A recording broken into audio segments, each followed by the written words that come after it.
भारत में एक ऐसी जगह है जहाँ समय रुक जाता है।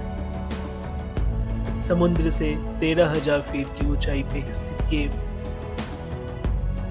कम ऑक्सीजन और ऐसे रास्ते जहाँ गलती की कोई गुंजाइश नहीं है। कभी यह एक साम्राज्य का राजधानी था। आज यह दुनिया के सबसे रहस्यमय स्थलों में गिना जाता है।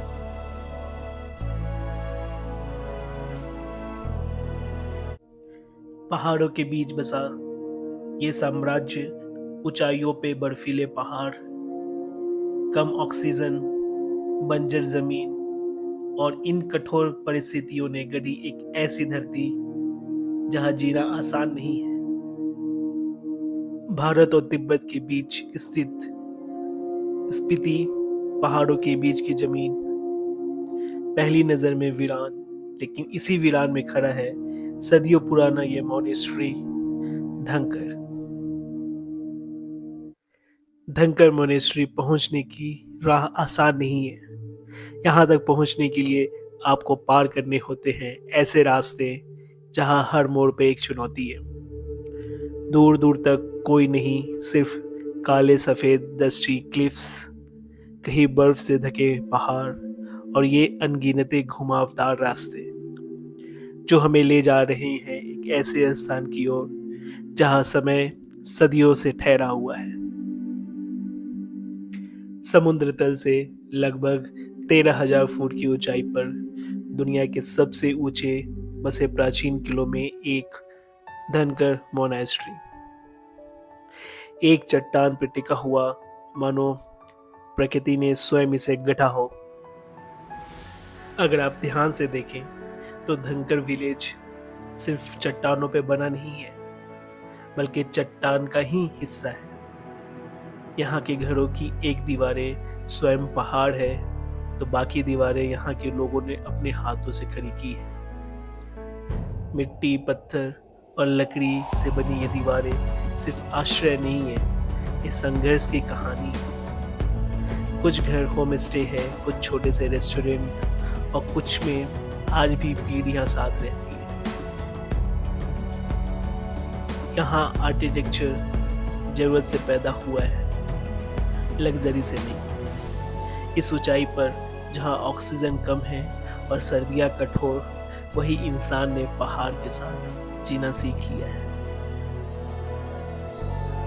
धनकर सिर्फ एक विलेज नहीं है, कभी यह स्पीति का राजधानी हुआ करता था।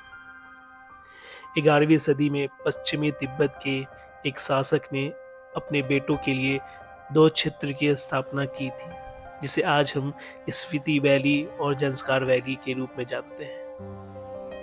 एक ने जंस्कार संभाला, दूसरे ने स्पीति, जिसे नुनो की उपाधि मिली, और धनकर बना शासन का केंद्र।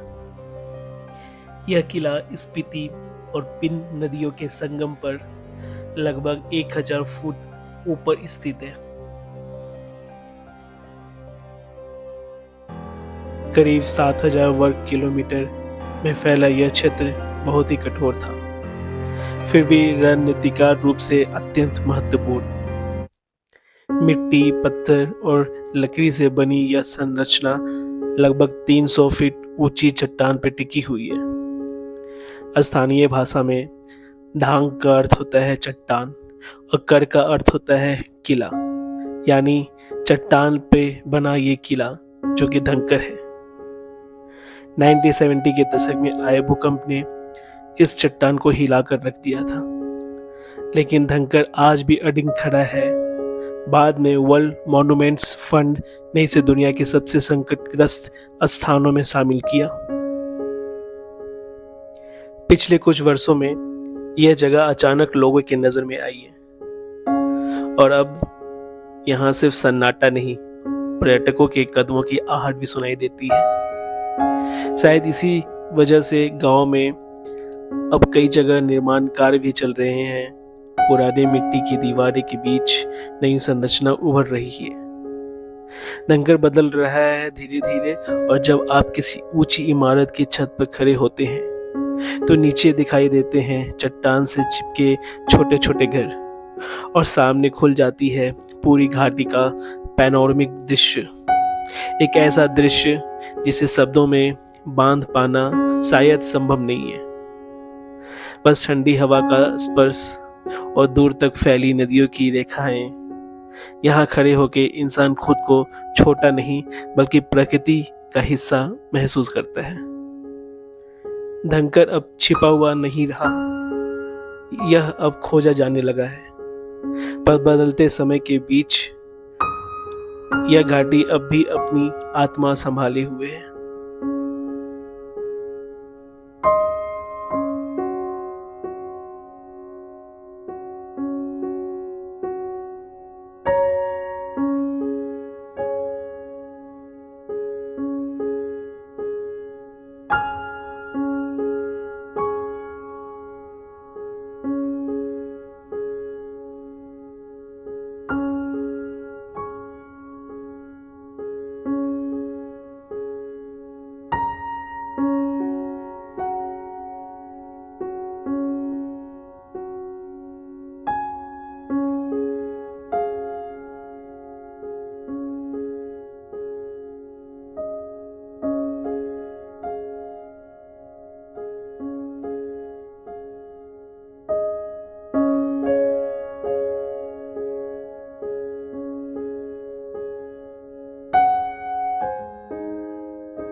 मोनेस्ट्री के भीतर कुछ चित्र, पेंटिंग्स और ध्यान मग्न बुद्ध की प्रतिमा स्थापित है।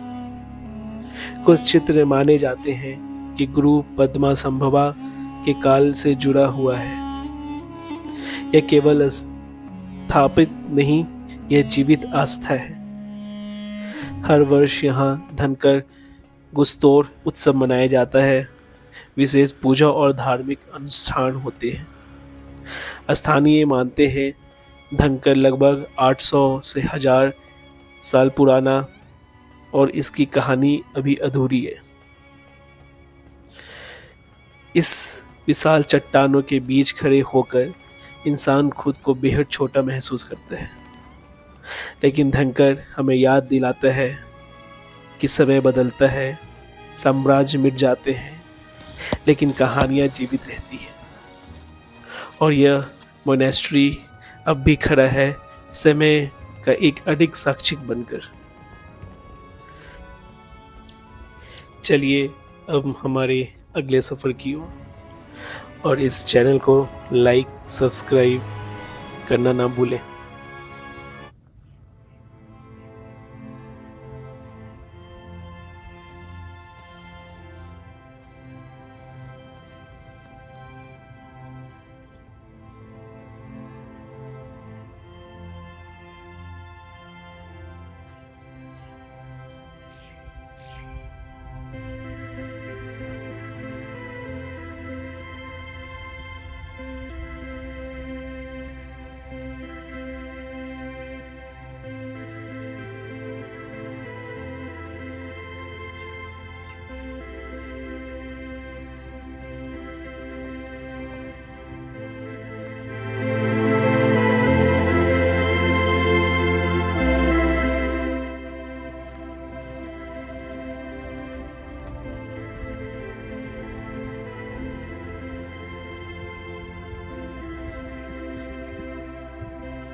जी।